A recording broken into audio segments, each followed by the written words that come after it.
¿Qué hace un administrador de base de datos? Tu trabajo es muy importante porque de ti depende la disponibilidad y seguridad de la información en las organizaciones. Originalmente, las bases de datos solo se utilizaban para guardar datos en computadoras o servidores especializados. Por ejemplo, para saber cómo iban las ventas de la empresa, quiénes eran los clientes y qué compras se hicieron durante un periodo específico. Ahora, las bases de datos no solo sirven para conocer datos, sino para hacer predicciones del comportamiento de muchos aspectos de una organización. Estas predicciones se logran a través de la transformación de los datos en información estructurada para su posterior análisis y aplicación. En sí, los datos se convierten en conocimiento. Antes de llegar al análisis de datos, hay que dejarlos listos para ser analizados. Para ello, el administrador de base de datos aplica metodologías de extracción de datos.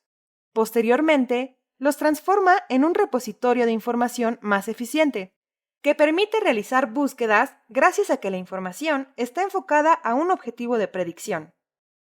Para que la extracción de información en las bases de datos sea lo más eficiente posible, estas deben estar normalizadas.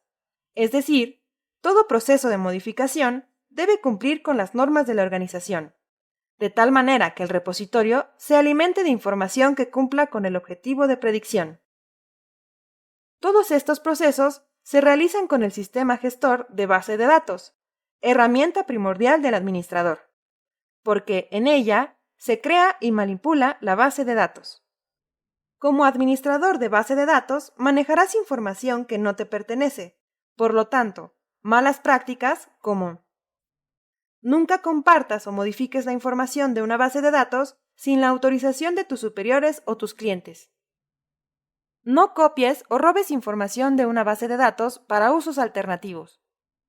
Si detectas alguna anomalía o modificación no autorizada en la base de datos, notifícala a tu jefe de inmediato.